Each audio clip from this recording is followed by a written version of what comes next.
Am I audible to the world?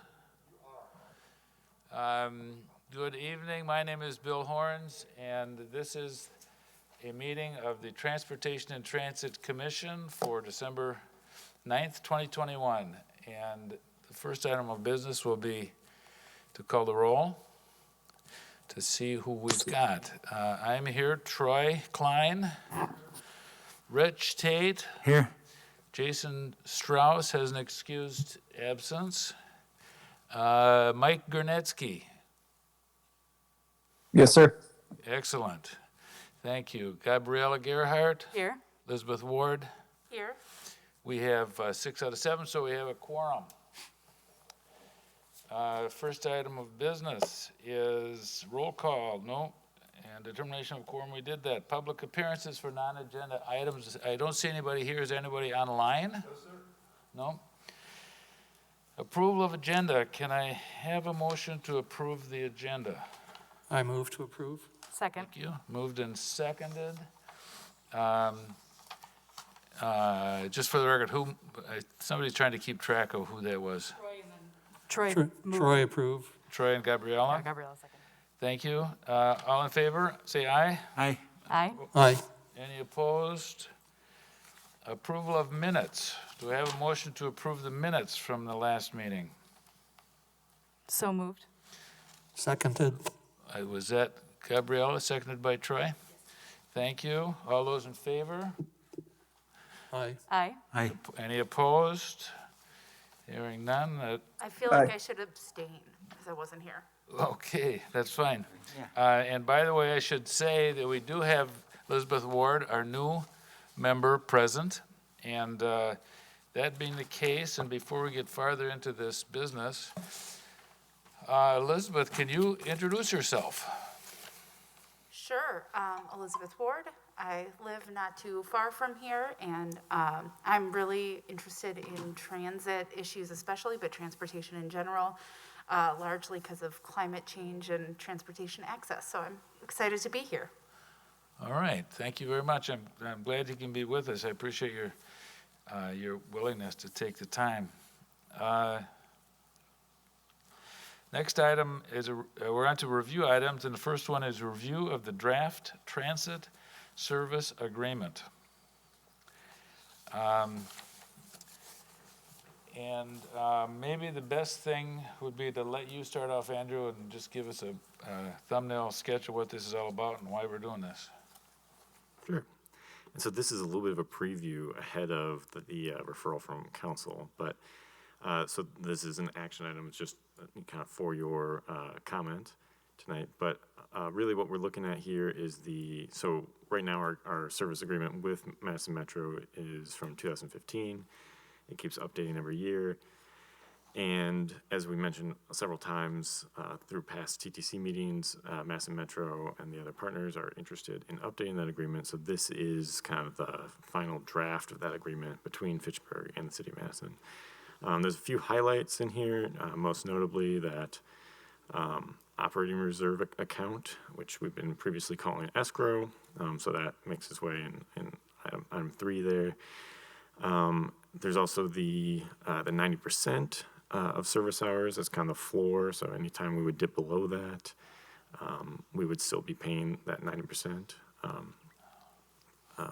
And then also the operating reserve 25% floor. So if we were to fall below 25% of our annual partner share in our operating budget or in our operating reserve, then we would get an additional 5% contribution premium on the next year. So those are kind of some of the big key elements, but otherwise, I definitely welcome kind of questions and other comments about the whole agreement.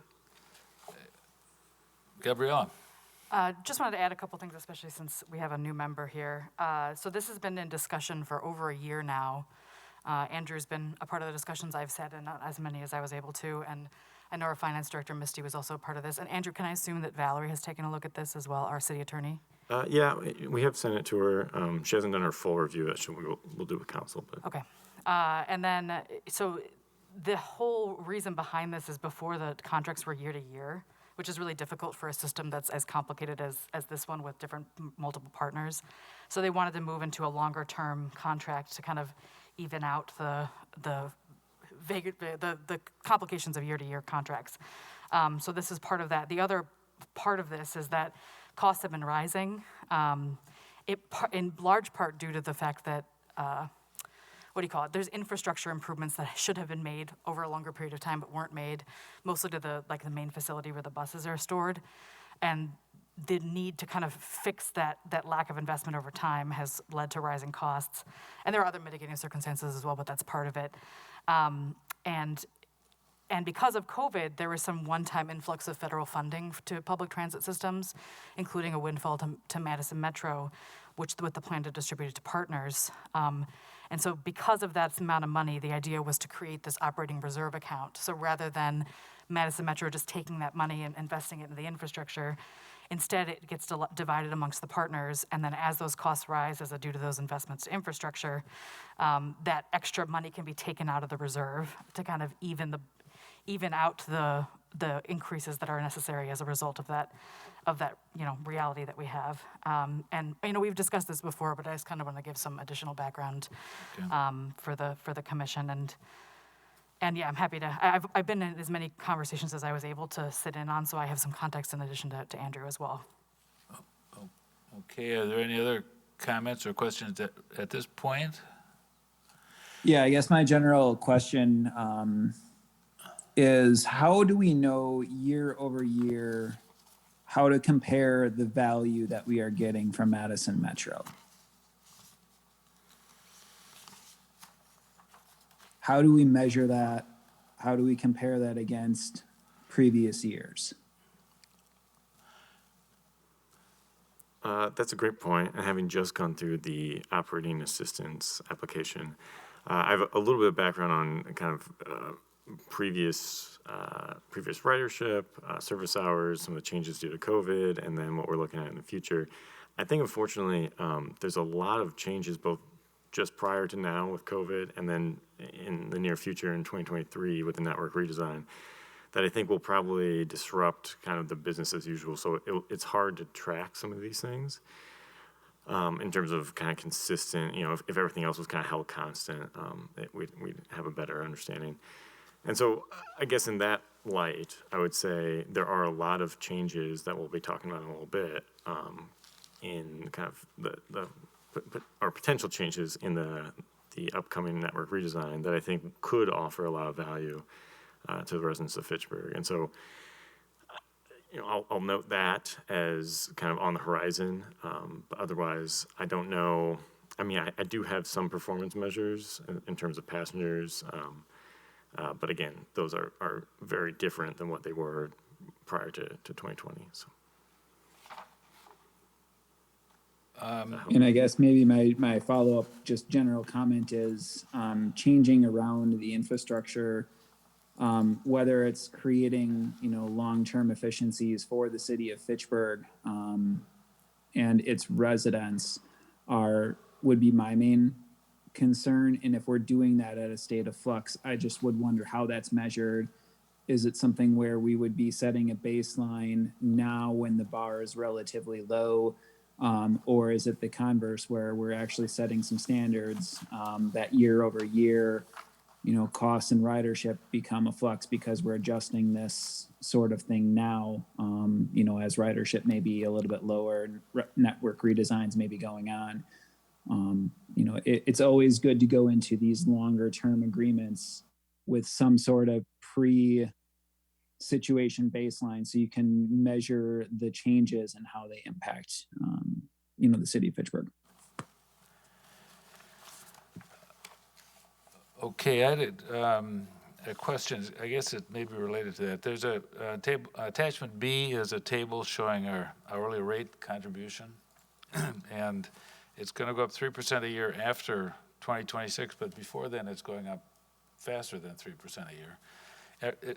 What do these numbers reflect? And I suppose this was part of a previous discussion, but do those reflect increasing expected costs of inflation or infrastructure changes or what?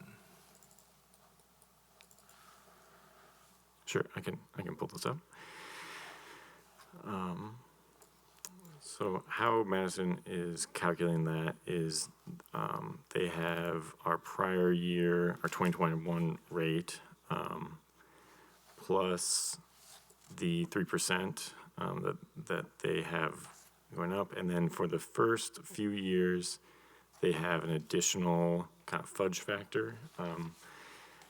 And it's mainly because, let me just make sure I get this right.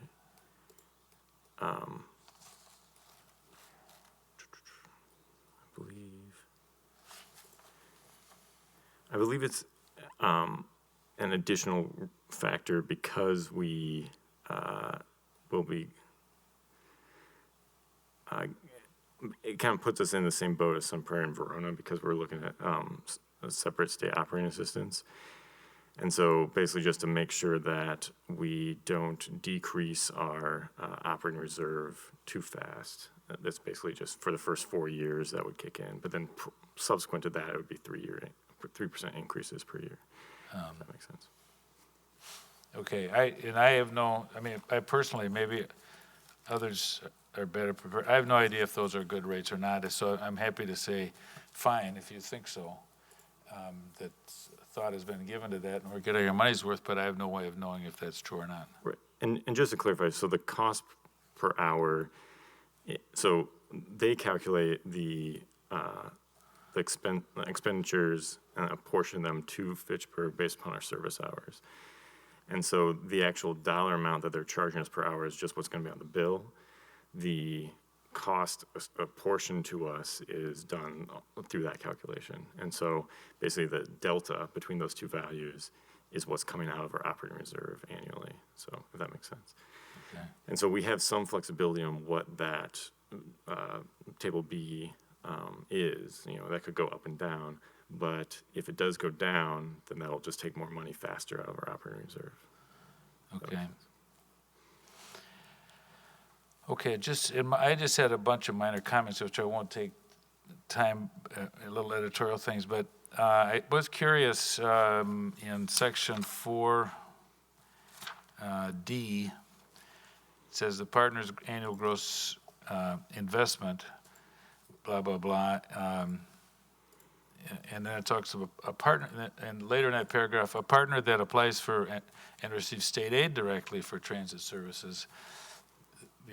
A different clause applies. Now that's us, right? We are receiving. That's what we, I think, talked about at an earlier meeting, and the council agreed.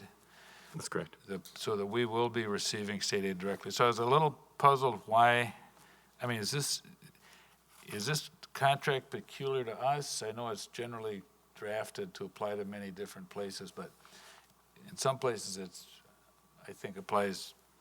It's specific to us in terms of those costs. This is just one place, and there may be others where it could be worded as a contract with us, not as generic language. That's all. Maybe a minor point. My understanding is that we are going to have a separate relationship with the state for transit aid, and we're going to take that aid and then give it directly to Metro. And my reading of this is that we will not get the state and federal aid that Metro gets passed to us. We are going to apply for that separately because it's to our advantage to do so. So this clause is written by the city of Madison from their viewpoint, saying that, hey, we're not going to give you our subsidy through the rates that we charge you. It get you the benefit of that. You're going to have to, if you get it, you're not going to get ours and part of ours and yours as well. So that to me, it could be clarified in the wording by, Madison and Fitchburg, what this exactly means, but that's my interpretation of what it means. In my mind, it's somewhat of an editorial comment. It could more simply just say, because Fitchburg has applied for state and is receiving state aid, the rest of that sentence applies. And the whole first sentence is really not even needed because that doesn't apply to us. It's an editorial comment. Yeah, And yeah, I think you were kind of involved in the evolution of this. It did start out as a generic agreement. They've left some of that language in there, even as they've created them specific for partners. I think just because they wanted to, in general look the same. And so I think that's the intention. But yeah, it does require some careful, understanding of which one applies. I will say it does also give us some flexibility if in the future, this didn't work out for whatever reason, we didn't want to go directly to the state to get aid, that we could, we have the terms in here to go back to Metro. Not saying that's going to happen, but it would be possible.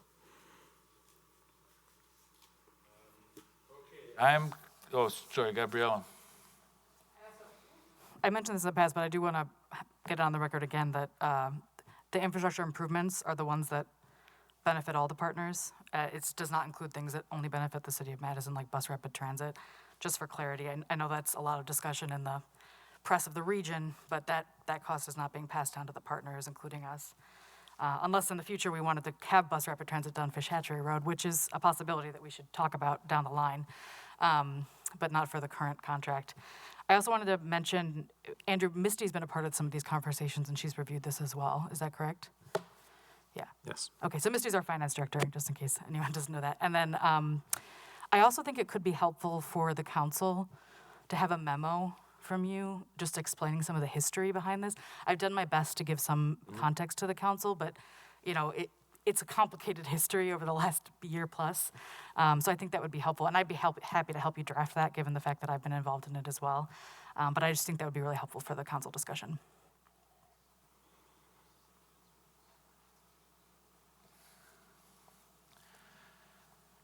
Okay, thank you. Were there other comments? Okay, seeing none, I think we can move on. That was a discussion item. There's no action needed. The next item, discussion of Ttc topics in 2022. So we have each of us has a listing, a summary of possible topics for us to discuss and work on, which I'm searching for my copy. Andrew, could you just introduce this while I'm fumbling here? Sure. So and this is just a sampling of topics, but some that have kind of bubbled up over the last year since I've been with the city. I kind of go through them quickly. So we have kind of two nested transit topics. We'll be talking a little bit about this later today. And then parking ordinances. So that's both the winter alternate side parking that we've talked previously, I think back in March about, and then potentially some increased flexibility in parking policy. So these are kind of things that, have, collectively kind of risen up as potential options to explore. So whether we, want to have a devoted meeting to it or not, I think we'll probably have some ordinance changes or resolutions brought to you. It's just a question of how much do you want to be involved earlier than later. And then the neighborhood traffic management process, from my understanding, I think this got reapproved a couple of years back, but just in some kind of meetings and some of the initial, potential projects that have been brought up this year, we, staff kind of noted that there's a few deficiencies with it, so that could be a topic of discussion just to kind of bring that back up, familiarize everybody with the policy, and then talk about some of the nuances. Similarly, traffic safety meeting. So back at the end of the summer, we sent out a survey and got a lot of great responses back, and have been kind of combing through them, understanding what we could do, what additional data we need. We're planning on having meetings sometime in late winter, spring to kind of start talking about some of the potential projects. And, certainly we could devote a meeting to that, whether that's a meeting for TTC, in place of your meeting, or if that's just a separate meeting that you guys could prepare for. And then we also have a traffic sign and signal kind of maintenance. So that's more in the weeds, but I'm excited about it. So I want to give you guys the option. And these are by no means the only options. I just want to plant some seeds. So. Thank you. I appreciate having this opportunity. Are there other comments right now? Rich? Yeah, I think you did a good job with this. I think it's broad enough that and I like what I'm seeing, what we might be looking at. I would like to, I think it's important that we also look at things that we accomplished 10, 12 years ago and see if they're still current or what needs to be changed on that. And that could be anything.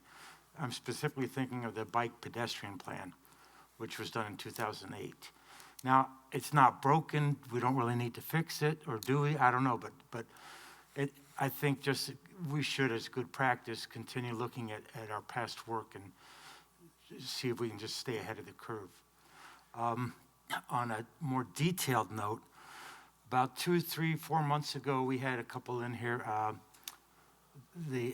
not Ahern's, JJ, but they came in talking about bicycle crossing near their homes, and they were worried about accidents. And I would like to push that up to the top somehow, that we look at how do we prioritize, how often do we need to look at this? Aaron's, that was her name, yeah. But how often do we look at this, and when do they get prioritized? And the fact that we had citizen complaints to me would make that rise to the top of our issues.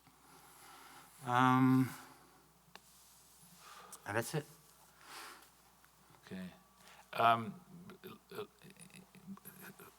A comment I had, I got, there's a document called the Comprehensive Plan, and it has a chapter about transportation. And I've only, to be honest, casually looked at that. Looking at it the other day, I noticed one of the items in there is to encourage development of the rail line for passenger transit between down to Oregon. Now, that's a topic of kind of personal interest of mine for a long time, but I'm not necessarily saying that should be raised, but I wondered if, I'm just to ask the commission, would a good approach to all this be for us to look at the transportation plan language and to just go through it and see what does it say? I mean, that's our guidance, really. We are, you could say, I think, that the major part of our work is to fulfill or implement or undertake the transportation element of the comprehensive plan. So would that be a good way to approach this? The comp plan was just revised this last year after 10 years, and it changed quite a bit. But one thing they did very well, they condensed it to more of concepts than to specifics. The rail, by the way, I think that was Tom Clotter was interested in seeing something happening with that. But that's basically, that was just keeping it open as an option. Okay. But I agree. I think it would benefit us to be aware of all that.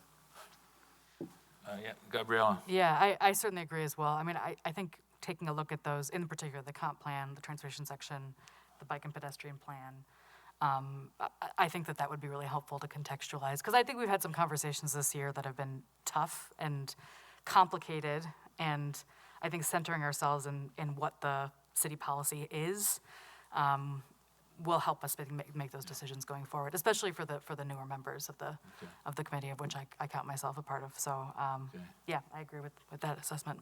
Okay. Good. So I think that's something we can do. I'm just curious, Rich, that old bike and ped plan is still the current plan? I believe it is. I don't recall on this committee. Well, Troy, do you recall making changes to it in the last 10 years? No. Yeah. I mean, it's valid. It still sets the tone for a lot of our street work. Well, it's specifying like the multi-use trails, and there have been times when it was actually caused a problem.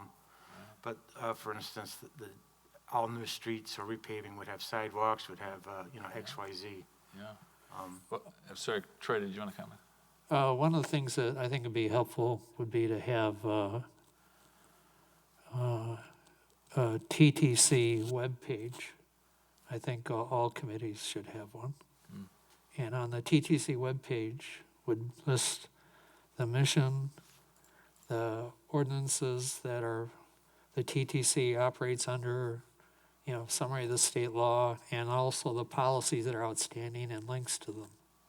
Right now, there's no way to find out what the memory of this committee and most committees, except by just brute force searching through old meetings. And I think one thing that staff could help us a lot with would be to, at least for the TTC, would be to create a TTC webpage and say, this is the policies that are covered are under the purview of this TTC.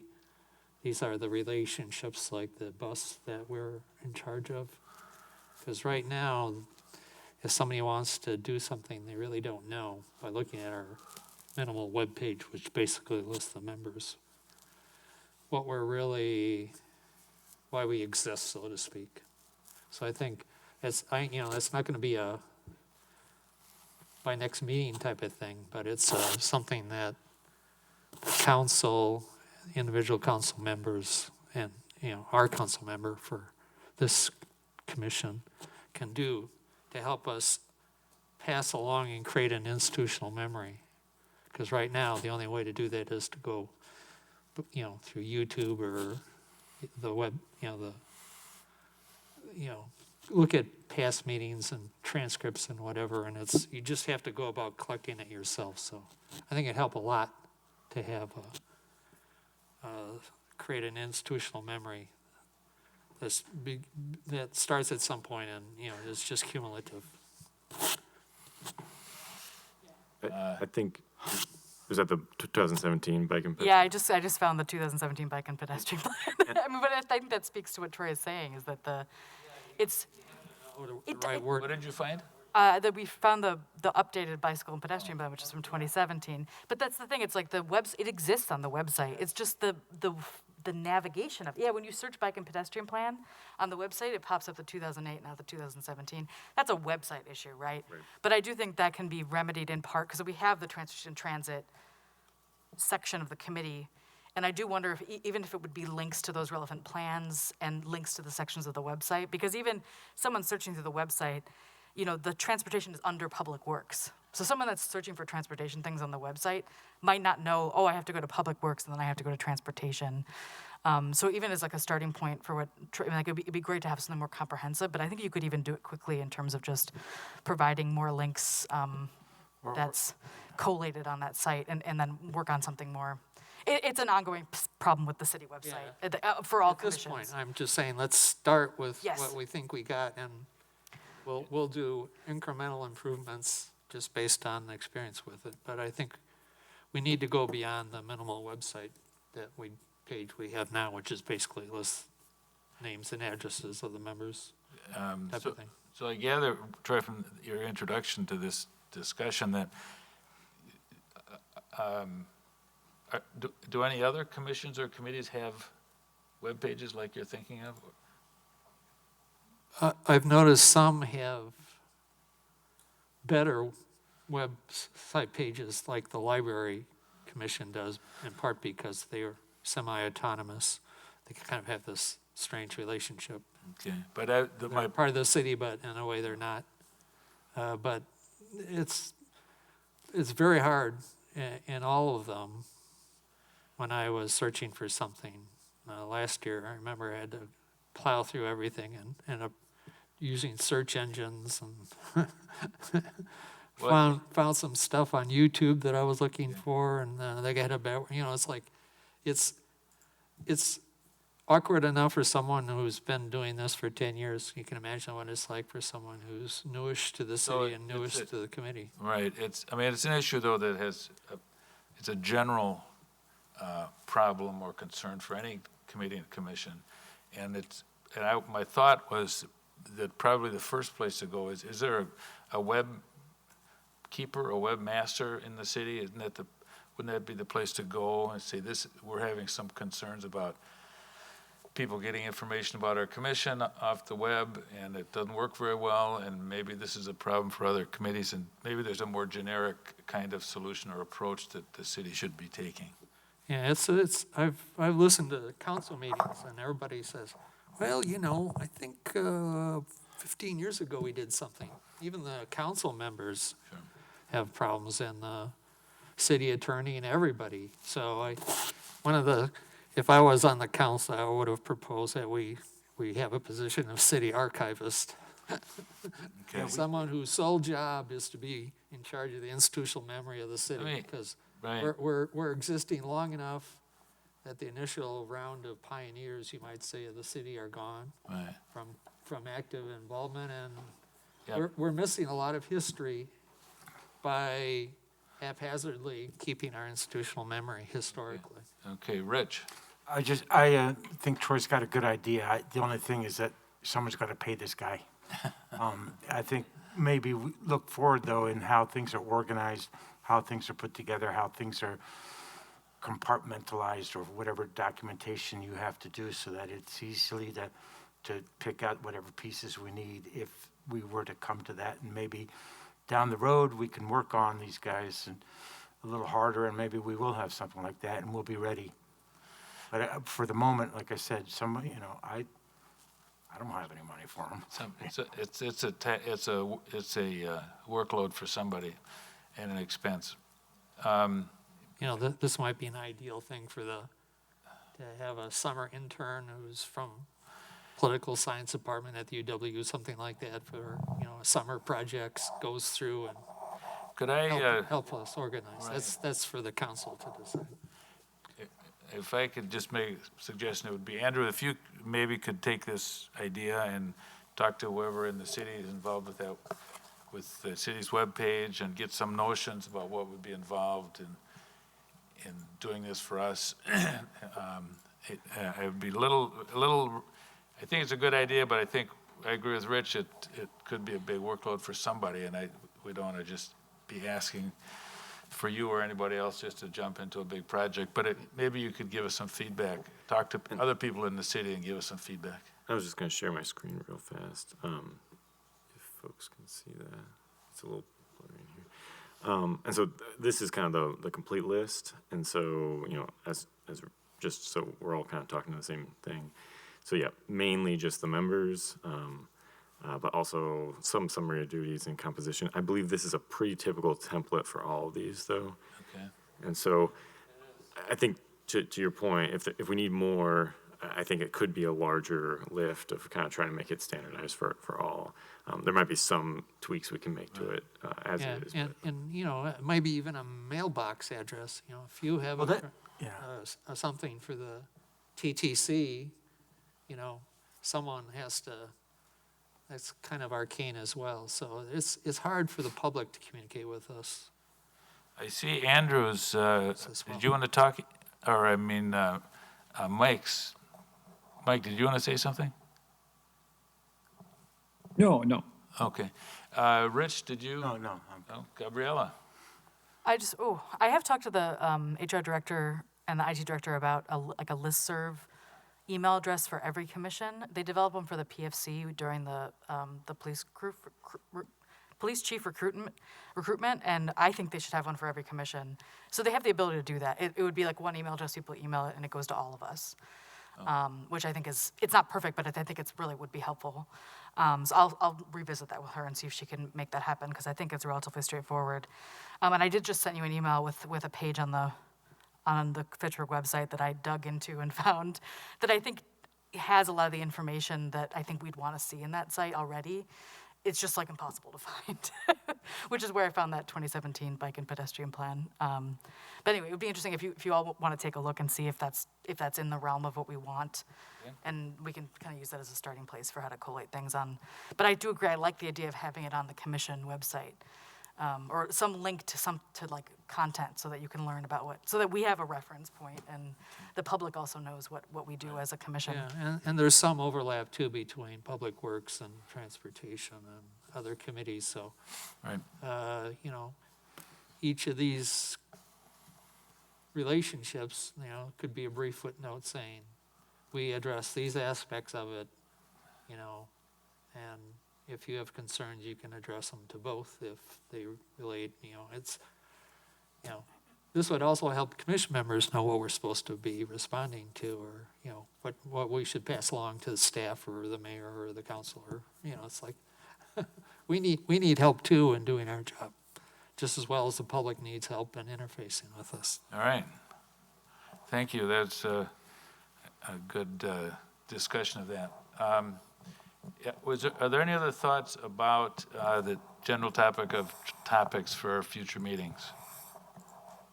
Andrew, I don't, the details we can worry about later, but I know that there was always having some sort of environmental impact score when looking at the differences in road project scopes. Lacey Road was kind of a great example of that. That may just be a topic for a future consideration. Okay. Any other thoughts, suggestions? Okay, thank you everybody for your contributions on that. We're on the agenda. We're up to action items, and we have only one, which is a consideration of a recommendation of priority transit areas in Fitchburg for the network redesign process. And there is, in the attachments, there is a map that Andrew provided, but Andrew, why don't you give us an introduction to this topic? Sure. Yeah, so I think in some previous meetings, when we've talked about the network redesign process that Madison Metro is undertaking, and just to get everybody up to the same page, so this started, I think, back in the spring, and so Madison Metro has done a number of public outreach efforts to kind of gauge the kind of metro area at large, their feelings on a coverage, which is less frequent but more spatially spread out routes, or a ridership network that would be less routes but more frequent service on kind of the places where we would expect higher ridership. And so that kind of paradigm has been the one kind of utilized by Madison Metro in all their public outreach efforts over the last probably 9 months. And so they're at the point where they've created 2 different networks, and they compare and contrast them. They've brought this to the Madison Transportation Policy and Planning Board, talked quite a lot about that there. And now they're getting close to having a recommended network for us to review in January. And so before they do that, or perhaps if we don't have concrete recommendations, perhaps after they do that, to give us a little bit more specifics to think about, it was a suggestion that TTC could recommend to Madison Metro what transit priority areas we would like to see transit service in their network redesign. I think the original kind of action item was, should this be a resolution? You guys voted on it to be a recommendation. And so what I included was kind of the best, first template on what a TTC recommendation might look like. And so right now, it just has a map and with a little bit of text in front of it. But what I thought we could do tonight would be to, if I could share my screen. We can use this web app that you guys have access to, and now you actually have access to it. Before it wasn't allowing permissions. So we could I kind of gave you some draft areas. We can click on these, and I can edit them and move them around. These were just kind of an initial set to get us started. Yeah. I do have some base layers that we can talk through, but I guess I'm really just open up to the floor to suggest recommendations and to tweak these areas. And really, this would just be a recommendation to council and to Madison Metro to areas where the TTC feels that transit service should be prioritized. Just a quick question for clarification. On this, that you've projected there, some of the areas have routes shown through those blue areas. Those are what? I mean, are those part of the one or the other of these ridership or coverage concept? Those aren't, what you're seeing right now representing green with the blue dots are routes and stops under the existing network. Oh. Just for reference.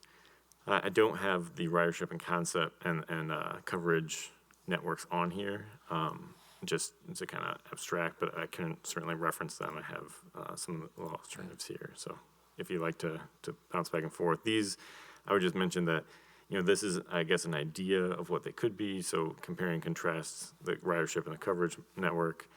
But really, at the end of the day, we're trying to prioritize where service could be without necessarily drawing specific routes yet, if that makes sense. But as we look, I was looking at the two maps that you included in the package, and those show routes that do one way or another go through these areas.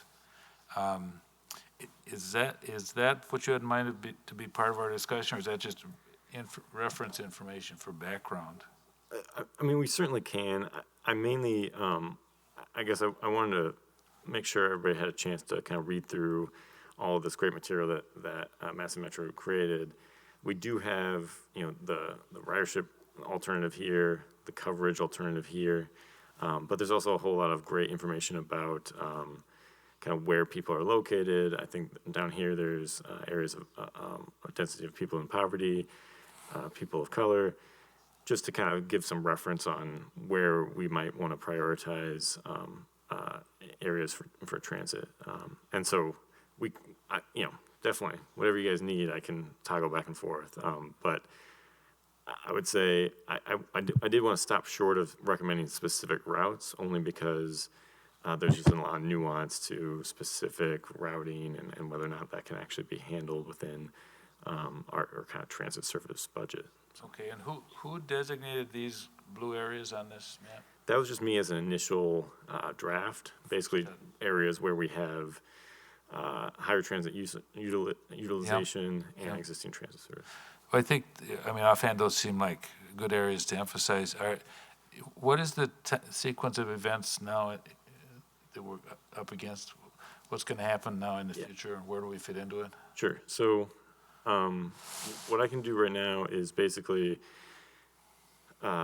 whatever we walk away with tonight, or if we want to wait until the next time, that's fine. But I will send this on to Madison Metro, and they will utilize it to the extent possible in their draft network that they'll be publishing probably in late January to the public. And so we'll see that back. We'll again get, their Fitchburg routes, we get to kind of choose to some degree exactly where they're going, but understanding that there's a lot of interplay in between Madison and Metro routes. Okay. Andrew, you said you drew the blue areas? I did, yep, just as a draft, so feel And free to you mark. said that was based upon current utilization? Yeah, primarily these are the places where we're seeing the highest utilization in terms of, the 18, 16, 40, and 59, 52 see kind of, those are the areas where we see the highest bus stops. But there are also places where, we might expect future transit development to be prioritized. So, but again, And when you these say- are just drafts. So. Sorry, when you say bus stops, is that taking a look at the ridership, the people that are actually getting on when the bus stops, or is that just taking a look at just the sheer volume of physical locations where the bus stops? Gotcha. I didn't do anything objective yet in terms of, optimizing for ridership.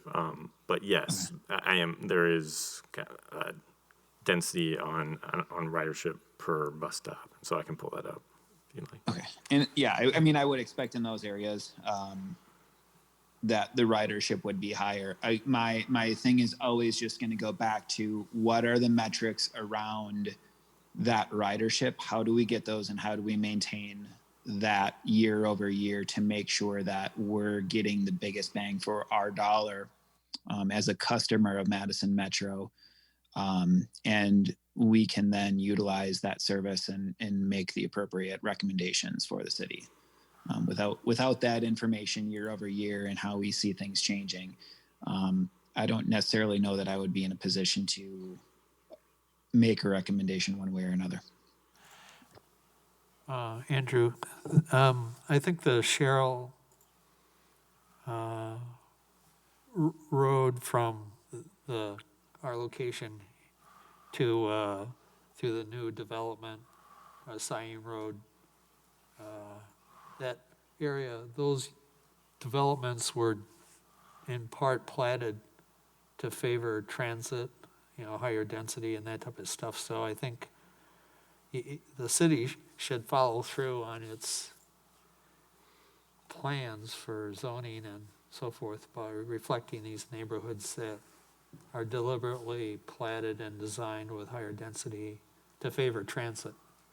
So I would highly recommend that at least the Sherrill Road, crossing with Siam Road be highlighted, because that whole area was in part been designed to be transit friendly, in part with the future potential railroad access and other things in that neighborhood as well. So I would encourage that area specifically for those reasons to be mentioned, as well as any others that the city has favored higher density and with the hope of transit.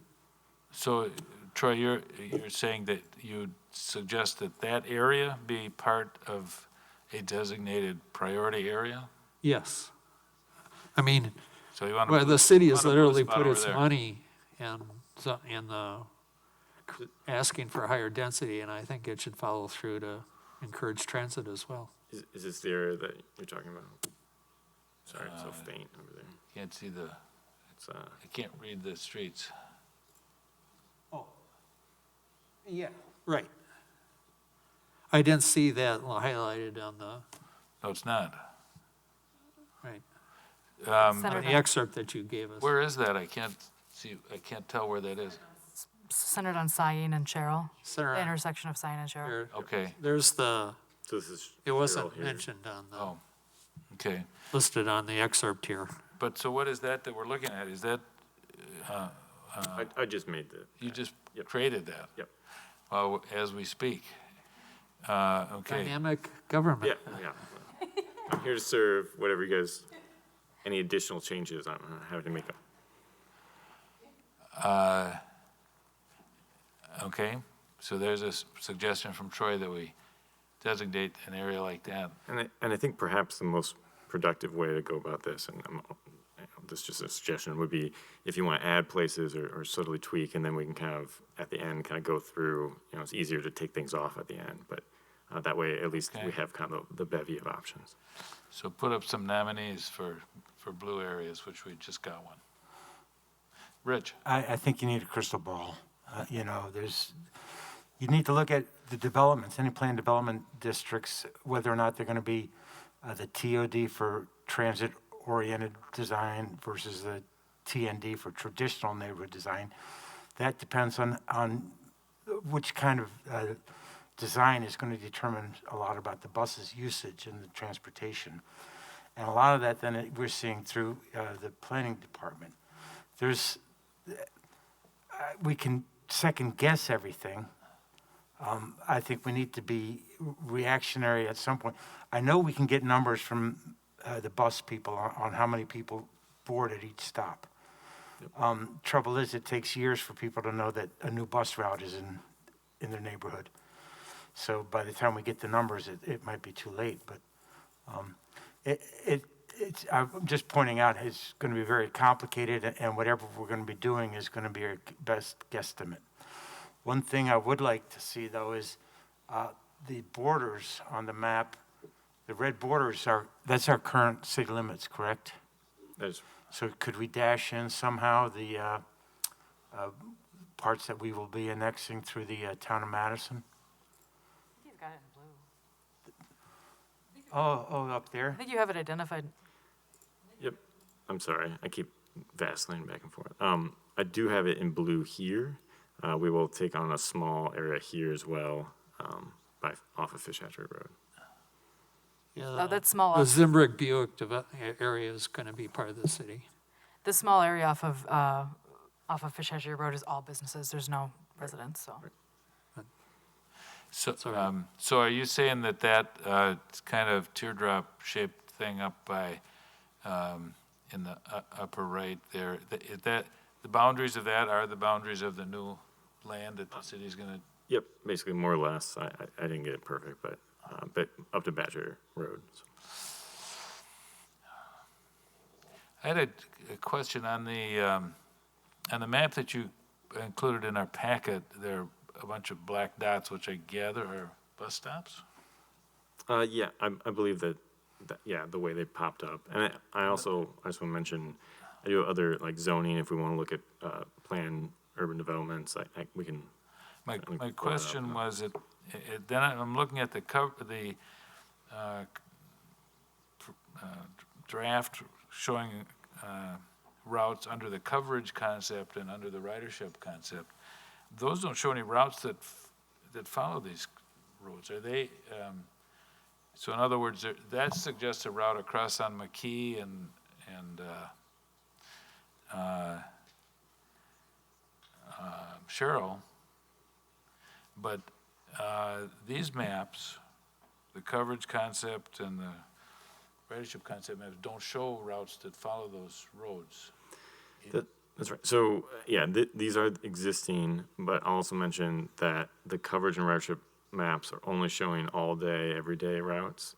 The 75, which currently runs on McKee down to Epic, wouldn't be represented on those, but will still be planned in the future. And so, you know, I'll note that's kind of a nuance to some of this, that there could be some differential zones, some that would be prioritized for at least commuter traffic, some that would be prioritized for all day. I don't have that nuance represented currently.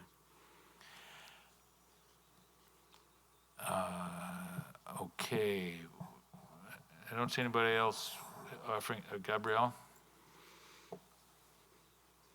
Hello, sorry, this mic is different than the one on the other side where I use, so I'm getting confused. I think these are the right areas. I mean, these are the areas that I think rely on public transit more than other areas of the city, and that we need to make sure that that's a focus when they're looking at the final map.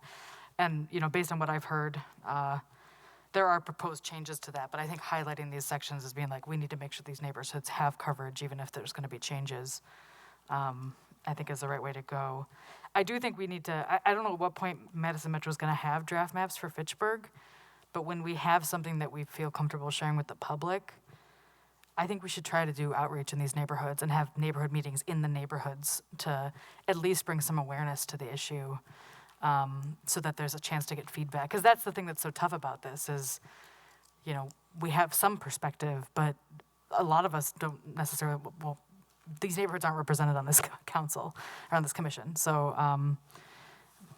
I just think that we need to do some outreach. And what I've heard so far, like just in other conversations, is that the changes coming make sense, but I think they still could be painful based on, moving routes to make them come more often, but maybe it doesn't cut through a neighborhood in the way it used to. I don't know, it's just kind of a rambling thoughts. I think you're on the right track with this, and I appreciate you providing this map. But I guess that's all to say that I do think we need to have some neighborhood outreach meetings, especially when we have some, and Metro's comfortable looking at real draft options. And I'm sure that they'll be willing to help us with that as well. We should do it in conjunction with them in the city of Fitchburg, and happy to help with that outreach in whatever way that I can. Well, yeah, I certainly agree, Andrew, that this is a good big leg up in what we're trying to do. You're envisioning, though, that tonight we would maybe offer a resolution or something to adopt these maps, or is there another meeting in the future that we should do that? Yeah, I think this is a good opportunity, knowing that probably by the next time, or at least the February meeting, they should have a draft recommendation to us, that this is probably the time, if you want to refine and then accept this, I can pass it on to the council and to Madison Metro to take into consideration.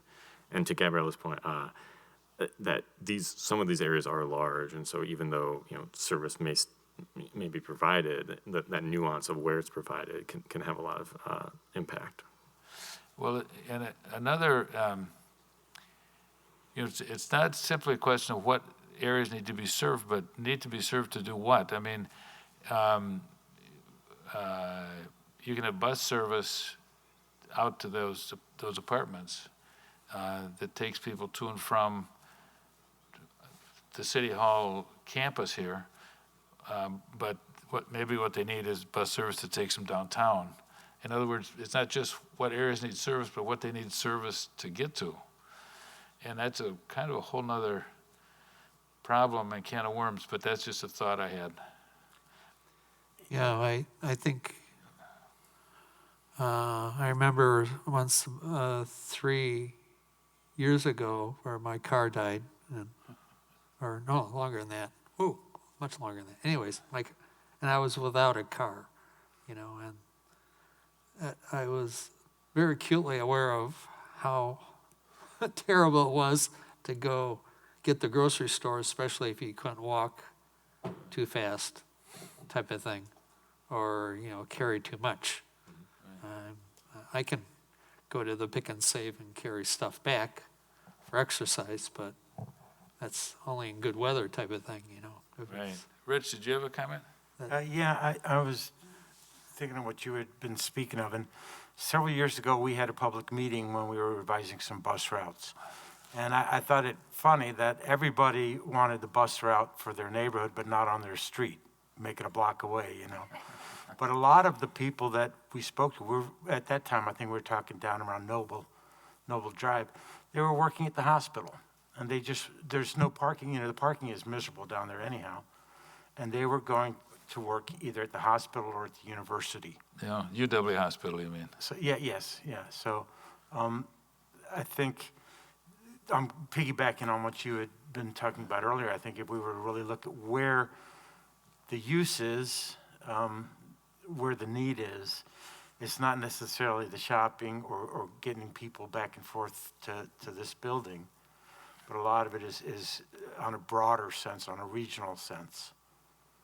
Well, would it be a reach? I think Madison Metro would be looking for some kind of general guidance.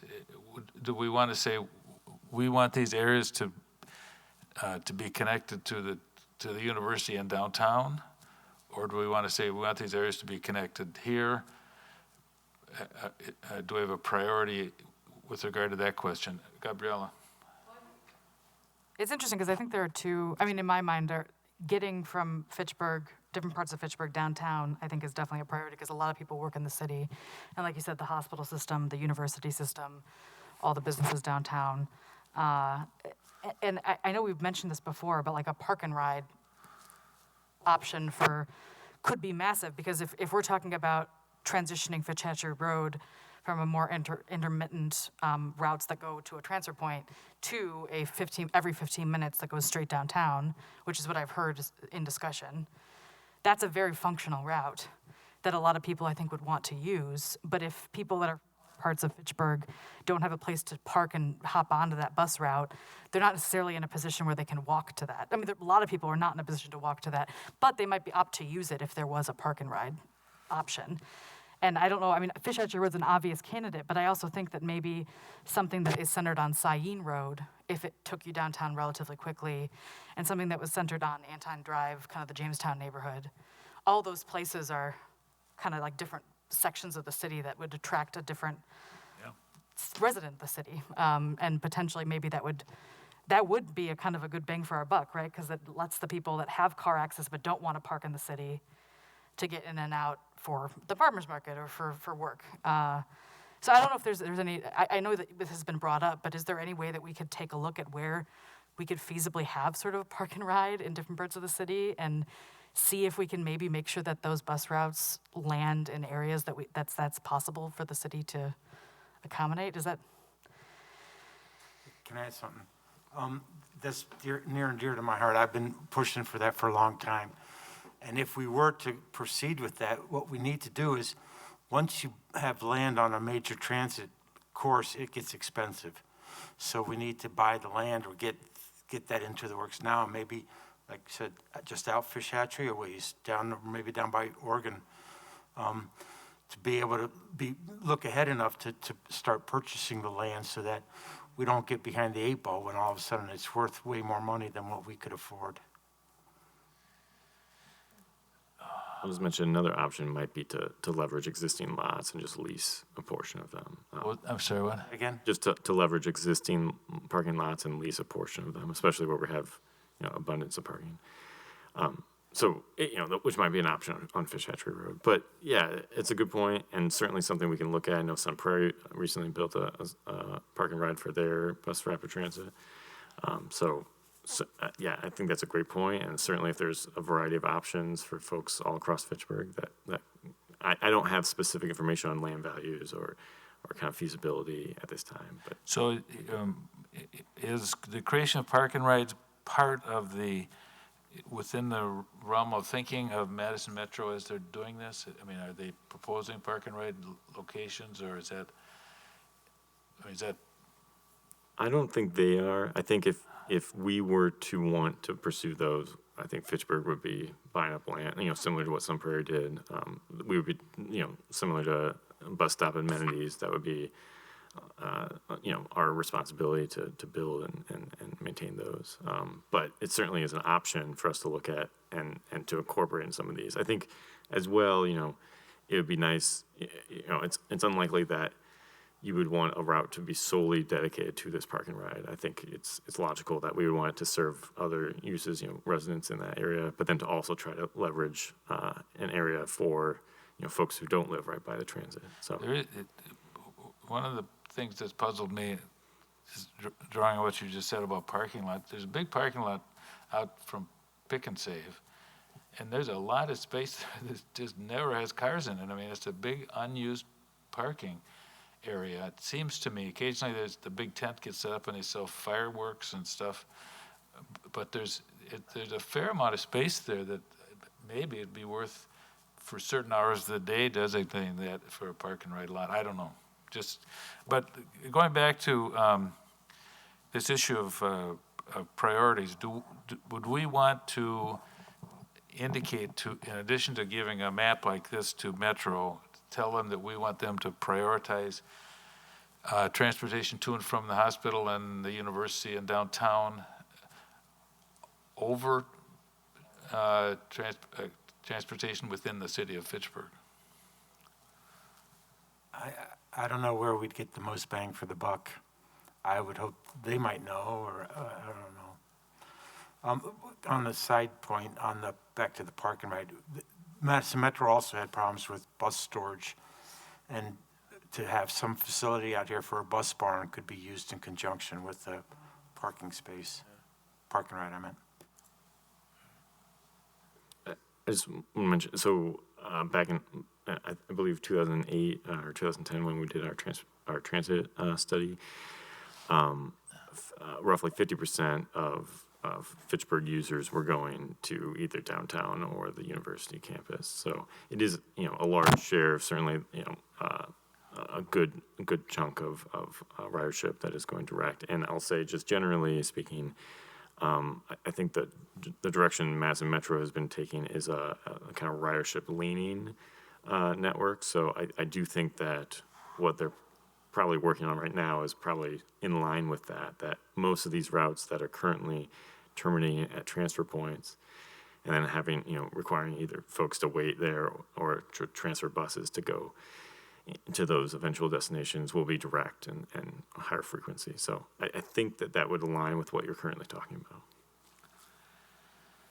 And I just wanted to add something too, and Rich kind of inspired it. So we've talked about the fact that, the fish hatchery routes really end at Cahill, Maine and don't go past McKee Road, and how problematic that is in terms of connecting people that don't necessarily have access to cars to the City Hall campus, which means City Hall, courts, libraries, community center, senior center. And the senior center has really been openly talking more about transportation issues and how much it's a burden to people cannot get to the services that we provide, which is really, really a shame. But if we did invest in a park and ride that was farther down Fish Hatchery Road, and then eventually possibly move to a bus rapid transit, you could have space for a park and ride that would connect City Hall campus and then connect to downtown. I mean, there's possibility there, right?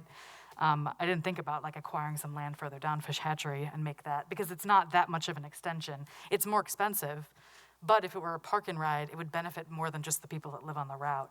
It would potentially benefit anyone in the city that has a car that doesn't want to drive downtown.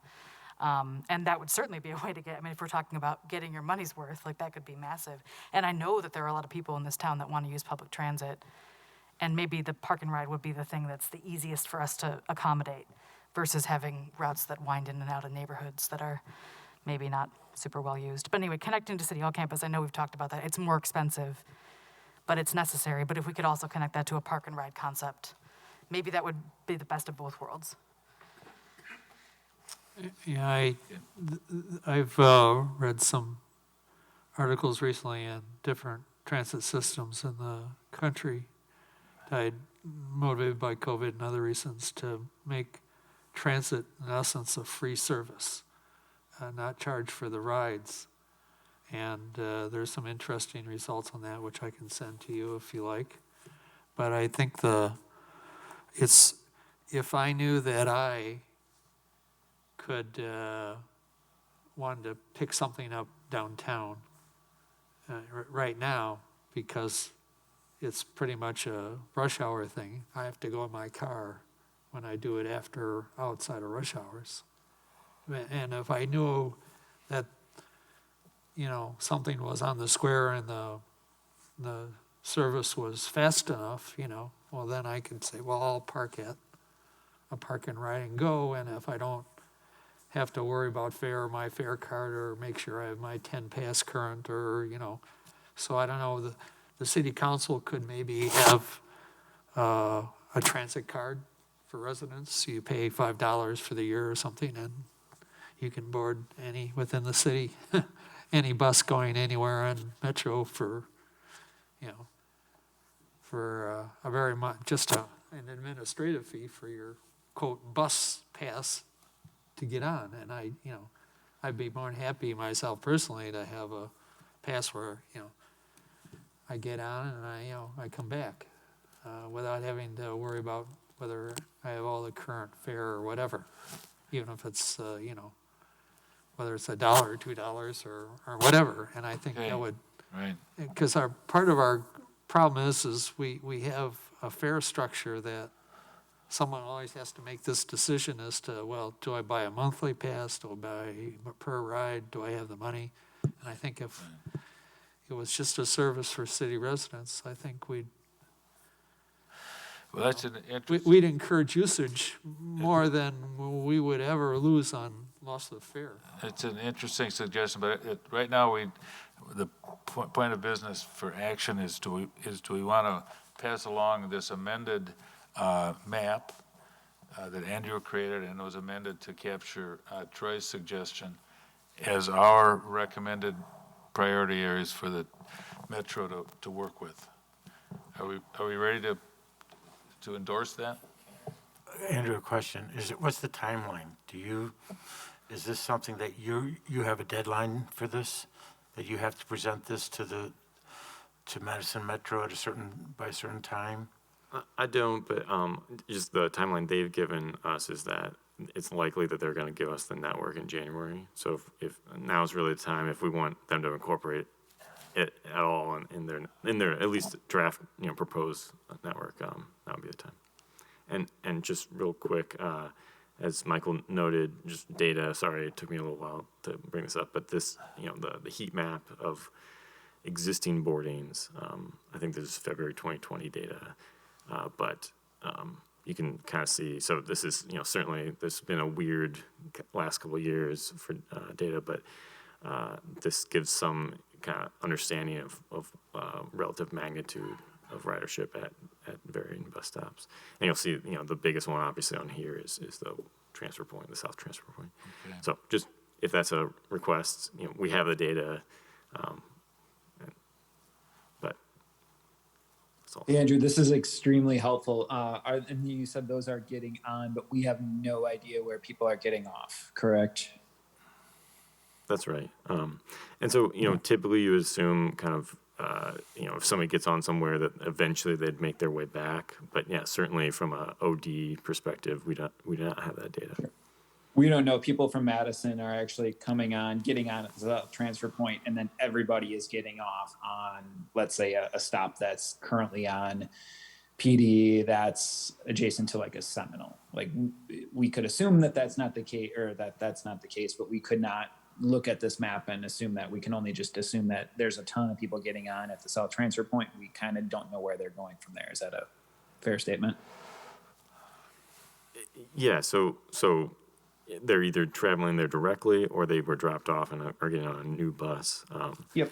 So yeah, I would probably Well- disregard the south transfer point, but then, Exactly. the other stops, yep, that would be where folks are boarding, and then we would assume that they would come back to that spot.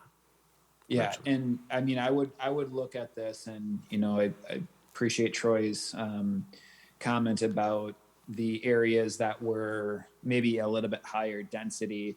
I'm not sure what the planning commission's strategy on that was. That getting more density to get people closer to these services that exist, or was that built specifically for transit, something in the middle? But looking at kind of what ridership is currently down there, it may be one of those areas that I wouldn't necessarily recommend prioritizing, just kind of based on where ridership looks like for the stops that are currently down in that general area.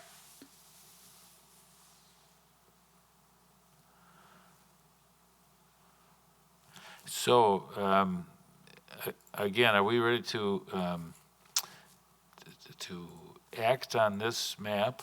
Say, yes, that's our priority areas, and send that to Metro?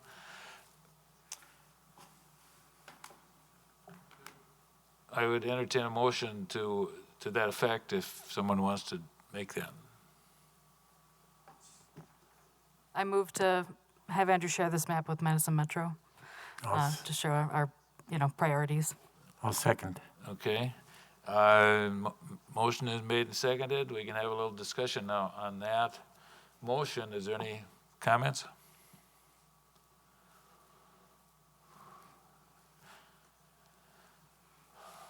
I think we all have a sense that we're not sure we've got to perfection yet, but we're at pretty good, and Yeah, we need to do something. yeah. Okay. The usage, Right. both that I've experienced personally, where people get on and off, and Okay. our previous discussions. I think it's pretty good representation for a starter. In that case, we'll take a vote on that. All those in favor of passing along this map to Metro for their planning process, say aye. Aye. Aye. Aye. All those opposed? Hearing none, we have unanimous agreement on that. And that was our one and only action item.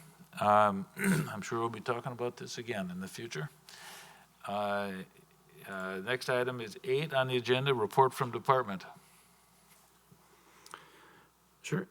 Yeah, so some exciting news. The transit operating assistance application got submitted today, so we will find out in January roughly what our estimate is and kind of get through some of those details. But I'm excited that is done. Our first time through that process, it was a lot, but I think it was worth it. South Lane resurfacing project is completed. That wrapped up in the last week or so, and then the preliminary design of the RFB that we talked about in previous meetings from some of that bike and ped crossing prioritization up at Seminole Highway at Capital City Trail and potentially at the Cannonball Trail as well is ongoing. So that would be done in-house, and we'd just be reusing the RFB equipment. By and large, we'll be buying a little bit. That was up at McKee at a better state. So that's continuing on. We'll be looking in spring for that installation. And then I am planning to hold a parking public meeting for mid to late January. So talking specifically about winter parking restrictions and some of our current ordinances in terms of parking regulations. So just a heads up on that. I don't have an exact date yet, but I will soon. So. Okay. All right. Gabriella? Yeah, just in terms of a council update, as you know, I don't think we've spoken since, but council did pass the applying for state aid, obviously, since Andrew's submitted the application, so that did pass council.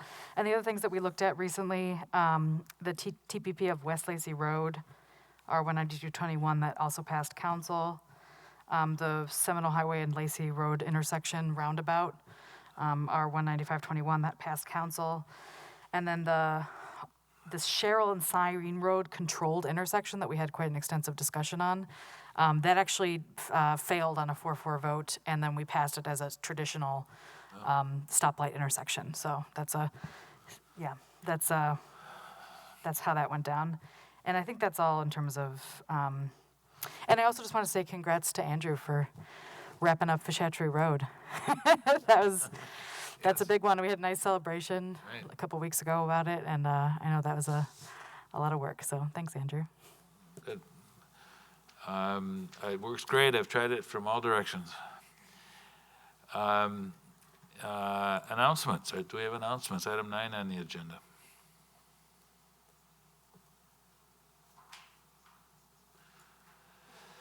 No? In that case, we're at the point of adjournment. Do I have a motion to adjourn? I'll move to adjourn. Is there a second? Second. Thank you. All those in favor indicate by saying aye. Aye. Aye. We are adjourned.